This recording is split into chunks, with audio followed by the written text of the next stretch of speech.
राम राम भाई, सारे भाइयों ने अपनी किताब खोल लो आईपीसी की। आज शुरू करांगे आप। कल धारा करी थी अपन ने, धारा 21 तक, लोक सेवक की परिभाषा तक। आज आगे बढ़ते हैं जंगम संपत्ति से। कल जंगम संपत्ति पे वीडियो रुक गया था भाई, फ़ोन ना का ऐसा ही सिस्टम है। ये दूसरा आदमी साथ हो तो कुछ कर सका, अकेले में परेशानी आती है। खैर चलो आगे बढ़ते हैं। सेक्शन 22 है जंगम संपत्ति। इससे पहले एक बात बता दूं, कुछ भाई कह रहे थे, कमेंट डाले थे, भाई बोर्ड साफ नहीं दिख रहा, या भाई यहाँ पे ब्लैक ये बोर्ड है, इसकी जगह चौक की जगह आप मार्कर का इस्तेमाल कर लो, ब्लैक का वाइट कर लो। ये बोर्ड वाइट ही है भाई, पीछे से ये उल्टा करके लगा रखा है। दरअसल जो बच्चे यहाँ पे पढ़ने आते हैं, जो पढ़ते हैं, उनकी डिमांड पे इसको चेंज किया गया था। पहले वाइट ही था, मार्कर वार्कर रख रखे हैं यहाँ पे। ये देखो मार्कर वार्कर ऑलरेडी रखे हैं। अगर ऐसी कोई परेशानी नहीं है मार्कर से पढ़ाने में भी, मार्कर स्याही सब कुछ रखा पड़ा है। पर बाकी भाई वो बच्चे क्या है कि उन्होंने इसको चेंज करवा दिया था, कह रहे जी वाइट पे जच नहीं रहा मामला, तो ये पलट दिया था। अब इसको सेट करने में यार बार बार परेशानी आती है। देख लो एक दो वीडियो में, और अगर सेटलमेंट बैठती है तो ठीक है, साफ दिखता है तो, नहीं फिर इसको चेंज करेंगे कुछ इसका जुगाड़। चलो आगे बढ़ते हैं, वीडियो लंबी ना हो जाए इसके लिए जल्दी से। भाई सेक्शन 22 है जंगम संपत्ति, मूवेबल प्रॉपर्टी जिसको बोलते हैं हम, जंगम संपत्ति। इसका प्रयोग धारा 378 में किया गया है। धारा 378, जो भाई किताब खोल के आगे देख रहे हैं, थोड़ा बहुत पढ़ रहे हैं, या जो थानों वाणों में काम करते हैं उनको पता होगा, 378 में चोरी की परिभाषा बतलाई गई है भाई। धारा 378 में चोरी की परिभाषा बतलाई गई है। वहाँ पे इस जंगम संपत्ति का प्रयोग किया गया है। मूवेबल प्रॉपर्टी, आपका मोबाइल, आपकी गाड़ी, आपकी किताब कापी, जो भी चीज़, स्टूल कुर्सी मेज, जो भी उठा के ले जाई जा सके, सब मूवेबल प्रॉपर्टी में आती हैं। जो ना ले जाई जा सके वो अचल संपत्ति कहलाती है। पेड़ वगैरह हैं उनको काट कर ले जाया जा सकता है, तो कटने के बाद वो अचल संपत्ति बन जाती है। क्वेश्चन कैसे बनेगा? क्वेश्चन ये बनेगा कि जंगम संपत्ति को आईपीसी की कौन सी धारा में परिभाषित किया गया है? तो धारा 22 में परिभाषित किया गया है। यही क्वेश्चन बनेगा, ज़्यादा क्वेश्चन इस ऐसे बनेगा नहीं धारा से। आगे चलते हैं। सेक्शन 23 जो है सदोष लाभ और सदोष हानि। इसको अनुचित लाभ या अनुचित हानि भी समझ सकते हैं। अनुचित लाभ या अनुचित हानि का मतलब किसी को गलत तरीके से हुआ लाभ और किसी को गलत तरीके से हुई हानि। फ़ोन स्नैच कर लिया किसी का, बेचारे को गलत तरीके से हानि होगी। जिसने फ़ोन स्नैच किया उसको गलत तरीके से लाभ हो गया, अनुचित लाभ हो गया। इसमें ज़रूरी नहीं कि जिसके अनुचित लाभ हो, अनुचित हानि हो तो अनुचित लाभ भी होना ज़रूरी है।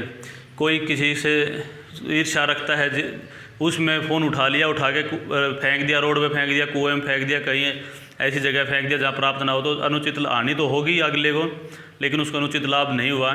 तो ज़रूरी नहीं कि किसी को अनुचित हानि हो तो किसी को अनुचित लाभ होना ज़रूरी है। तो ये अनुचित लाभ और अनुचित हानि है। इसकी सिर्फ डेफिनेशन ही पूछी जाएंगी कि भाई ये किस में परिभाषित किया गया है। ये सेक्शन 23 में परिभाषित किया गया है, सीधा सा है भाई। अगला है बेईमानी से, डिसऑनेस्टली। ये इंग्लिश में पूछा जा सकता है भाई, डिसऑनेस्टली किस सेक्शन में परिभाषित किया गया है? ये बेईमानी से किस धारा में परिभाषित किया गया? इसमें परिभाषाओं यही होता है, इंग्लिश और हिंदी का ही वो करके पूछते हैं, ज़्यादा कुछ है नहीं ऐसा। तो भाई बेईमानी से मतलब क्या होगा? बेईमानी का मतलब होगा नीयत खराब जिसकी हो जाए वो, और तब कोई ऐसा काम करे।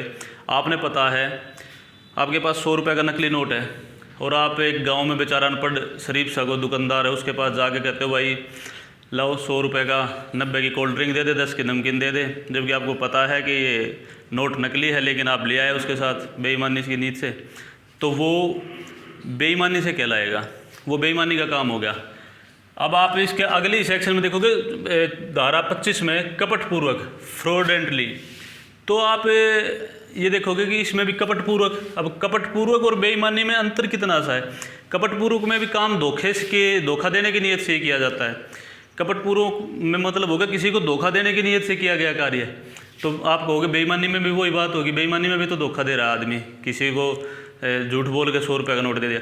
नहीं भाई, उसमें धोखा देने की कपटपूर्वक में है कि कार्य सिर्फ किया गया है धोखा देने के आशय से। ज़रूरी नहीं कि उसमें अगले को हानि हो, सदोष हानि उसको हो, वो ज़रूरी नहीं है। लेकिन अगर बेईमानी से जो कार्य है जिसमें लिखा गया है धारा 24 में, इसमें धारा 23 वाला सदोष लाभ या सदोष हानि होना ज़रूरी है, सदोष हानि होनी ज़रूरी है बेईमानी से।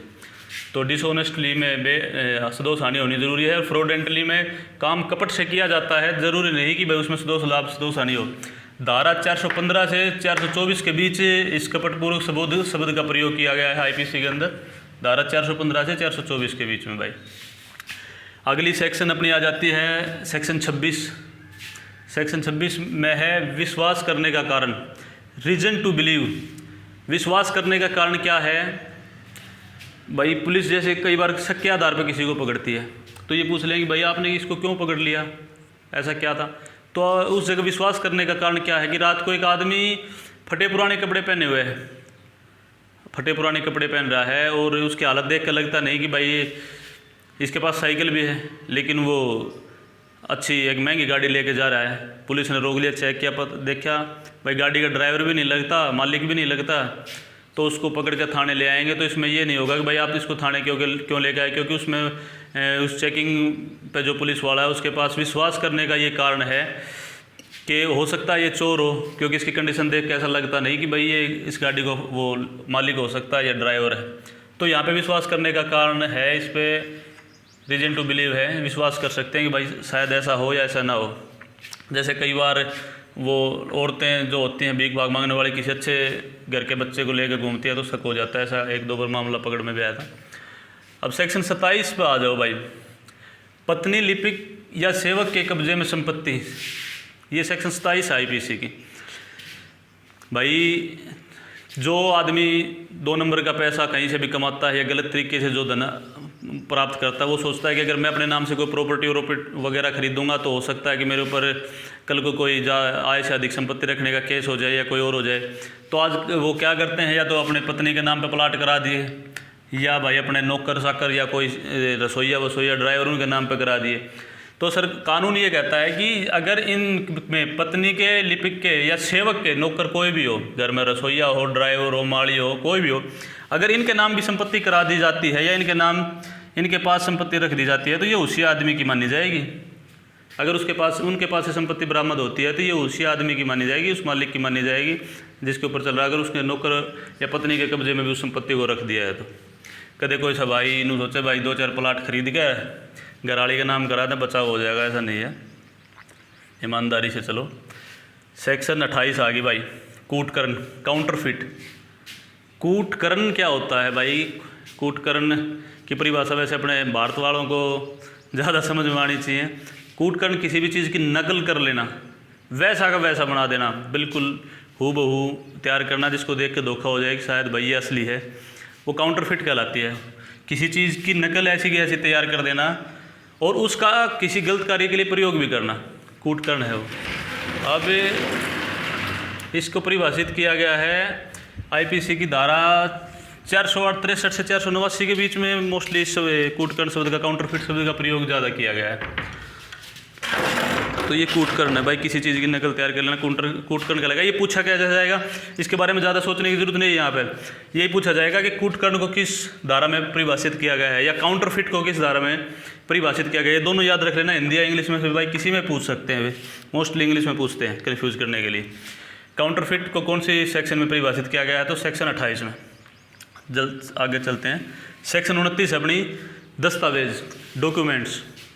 अब डॉक्यूमेंट शब्द आते ही मोस्टली दिमाग में एक ही बात आती है कि डॉक्यूमेंट्स तो वे हैं जो भाई कोई डॉक्यूमेंट कागज़ों पे तैयार हो गया वो डॉक्यूमेंट है। लेकिन मैंने कल भी पुरुष और स्त्री की परिभाषा में भी आपको बताया था, हमें आईपीसी की भाषा के अनुसार चलना है, हमें अपने मन में जो धारणा बनी हुई है उसके अनुसार नहीं चलना, गलत कर देंगे नहीं तो।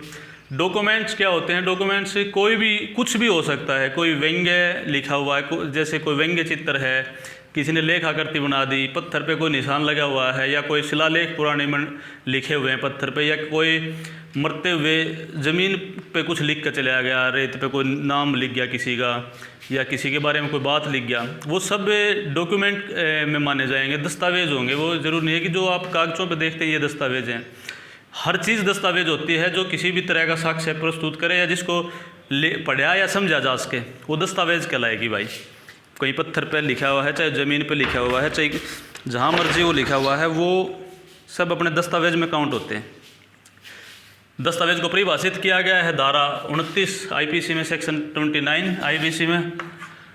नेक्स्ट 29A आईपीसी है ये, सेक्शन 29A इलेक्ट्रॉनिक दस्तावेज, इलेक्ट्रॉनिक अभिलेख या इलेक्ट्रॉनिक डॉक्यूमेंट्स जो पेन ड्राइव में, कंप्यूटर में, मोबाइल में या किसी ऐसे जो इलेक्ट्रॉनिक माध्यम के साधन में आपके पास जो कोई साक्ष्य है जो लिखित पढ़ा या समझा जा सके, आपके पास जो रखा है इन चीज़ों में, पेन ड्राइव में, कंप्यूटर में, मोबाइल में, किसी भी इलेक्ट्रॉनिक उसमें गैजेट में, वो इलेक्ट्रॉनिक अभिलेख में काउंट होता है। ये सेक्शन 29 है, ये बाद में जोड़ी गई है।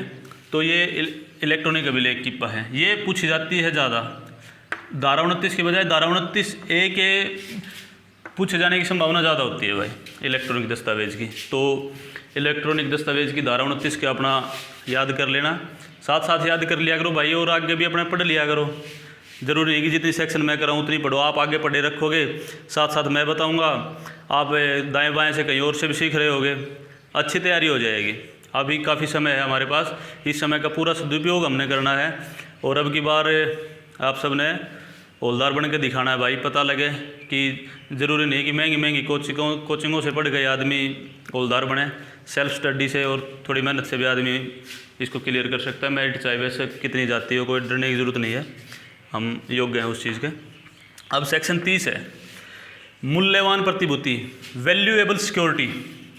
मूल्यवान प्रतिभूति क्या क्या है?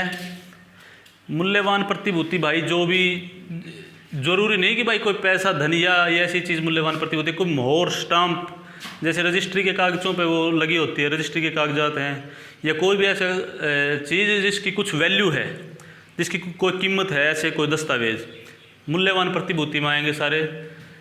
जैसे कोई टिकट वगैरह हैं जो, या कोई रजिस्ट्री वगैरह हुई है, या कोई मोहर वगैरह लगती है इन पे, जो सब मूल्यवान प्रतिभूति में काउंट होती है। ये सेक्शन 30 में परिभाषित की गई है ये वैल्यूएबल सिक्योरिटी।